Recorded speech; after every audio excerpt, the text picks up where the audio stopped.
Markus pasal 14 ayat 22 sampai dengan 25, penetapan perjamuan malam.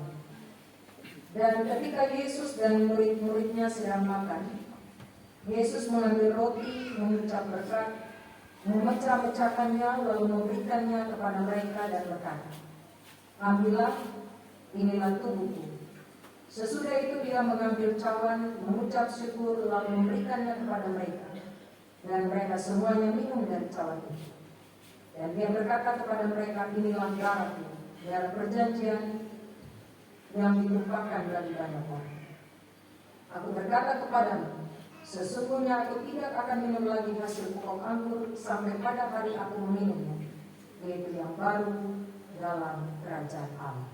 Demikian firman Tuhan bagi kita. Berbahagia setiap kita yang mendengarkan firman Tuhan dan melakukan firman ini dalam diri kita tiap-tiap hari. Pujian kepada Kristus selama-lamanya. Haleluya.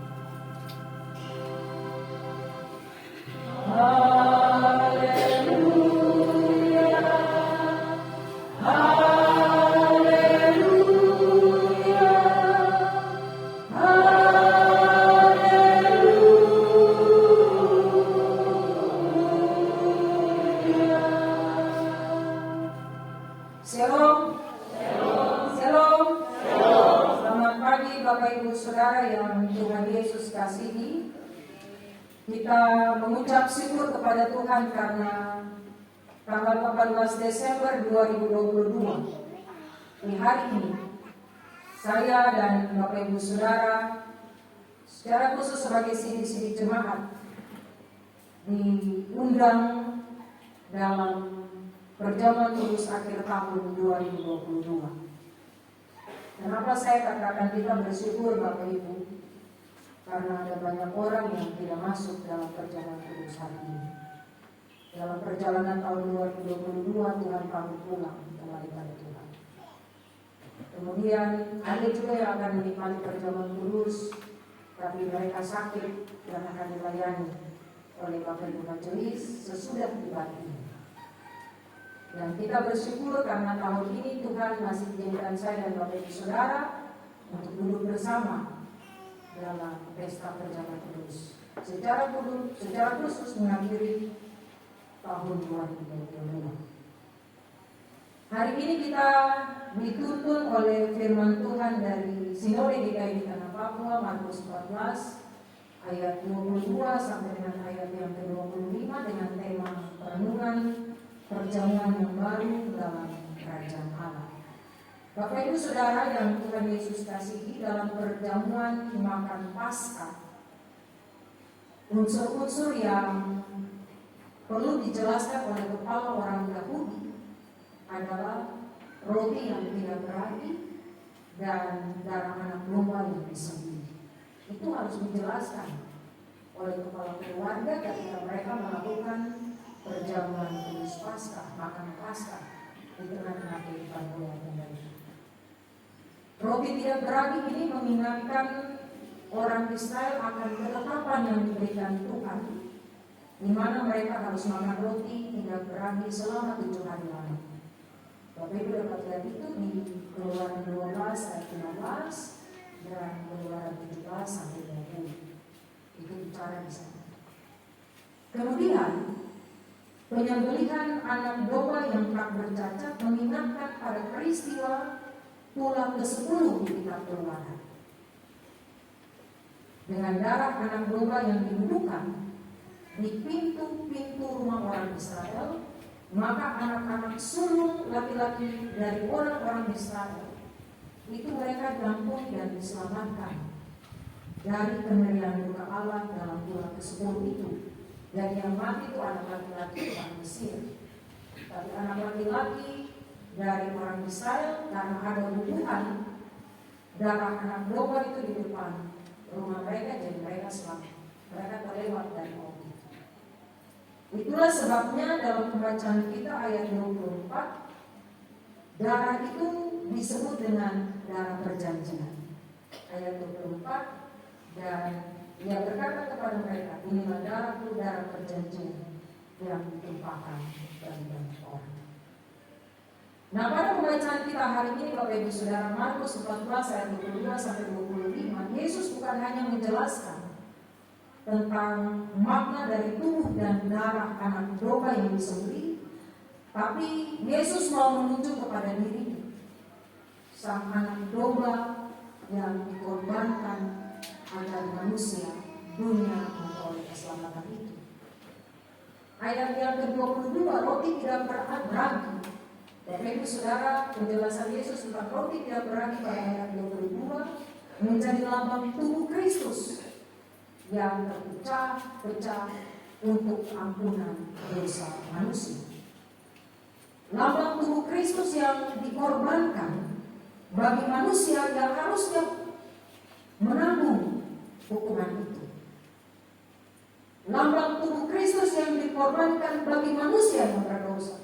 Dia tidak berdosa, tapi dia mengorbankan dirinya, mengorbankan tubuhnya, supaya manusia yang berdosa itu diselamatkan.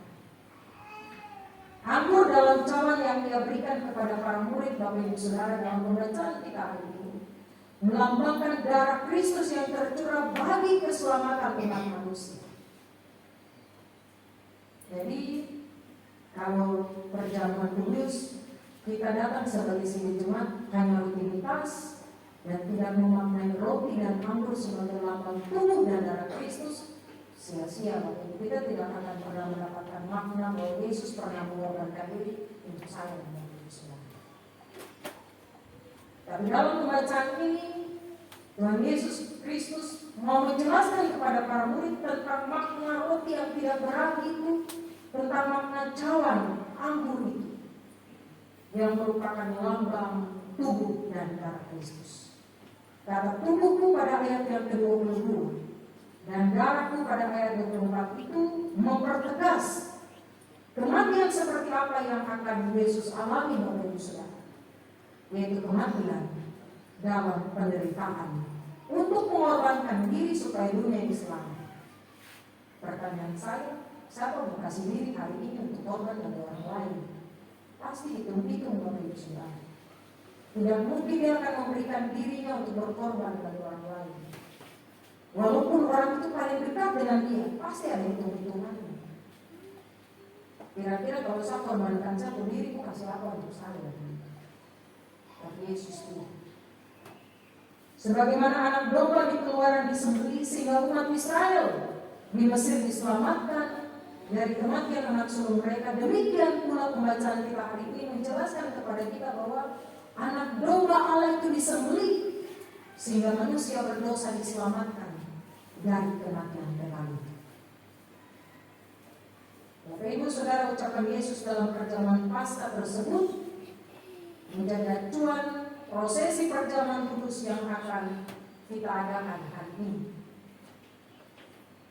Tujuannya untuk saya dan Bapak Ibu Saudara kita ingatkan bahwa Yesus pernah berkorban untuk kita. Yesus pernah mati untuk saya dan Bapak Ibu Saudara. Yesus pernah tubuhnya dicabik-cabik untuk keselamatan kita. Yesus pernah darahnya tercurah untuk keselamatan saya dan Bapak Ibu Saudara. Jadi kalau ikut perjamuan kudus, mari koreksi diri. Paulus bilang kalau duduk perjamuan kudus, lihat dulu ada soal atau tidak, selesaikan dulu baru makan perjamuan kudus. Supaya makna perjamuan kudus itu tidak kabur. Makna perjamuan kudus itu tidak hanya dirayakan sebagai rutinitas tahunan. 1 tahun ada 4 kali kita merayakan perjamuan kudus. Tapi benar-benar kita mengambil bagian dalam prosesi perjamuan kudus yang diadakan dalam rumah ini. Tujuannya saya dan Bapak Ibu Saudara kita mau diantar untuk mengingat dengan baik, dengan benar bahwa pengorbanan tubuh dan darah Yesus itu benar-benar dicurahkan demi keampunan dosa saya dan Bapak Ibu Saudara. Tubuh dan darah Kristus itu telah dikorbankan bagi kita. Pertanyaannya, apa respon saya dan Bapak Ibu Saudara hari ini ketika kita masih diizinkan Tuhan untuk menikmati perjalanan kudus akhir tahun 2020? Bapak Ibu Saudara, respon kita kiranya bukan hanya pada momen perjamuan kudus kita mengenang pengorbanan Tuhan Yesus bagi saya dan Bapak Ibu Saudara, tapi dalam seluruh perjalanan kehidupan kita sepanjang hidup kita mengenal bahwa Yesus punya cinta kasih dan pengorbanan bagi saya dan Bapak Ibu Saudara. Cinta kasihnya terbukti tanggal 18 Desember itu masih hidup hari ini. Cinta kasihnya terbukti dan kita percaya Tuhan yang punya cinta kasih itu dia akan menuntun kita, membawa kita sampai tanggal 31 Desember dan mengakhiri tahun ini dalam kehidupan yang tetap Tuhan anugerahkan bagi kita. Dalam cinta kasihnya kita percaya bahwa Tuhan Allah yang sama juga siap untuk kita di tahun 2023. Untuk itu Bapak Ibu Saudara, siapkan hati kita dengan baik untuk menerima pelayanan perjamuan kudus hari ini. Ingatlah bahwa roti lambang tubuh Kristus yang dicabik-cabik hanya untuk keselamatan kita, dan anggur yang sebentar akan kita minum adalah lambang darah Kristus yang telah tercurah, tertumpah agar saya dan Bapak Ibu Saudara memperoleh keselamatan. Tuhan memberkati firman. Tuhan menolong kita semua dalam kesiapan kita menikmati perjamuan kudus akhir tahun di hari ini dalam memenuhi undangan Tuhan di hari ini. Tuhan memberkati firman-Nya, Tuhan menolong kita semua.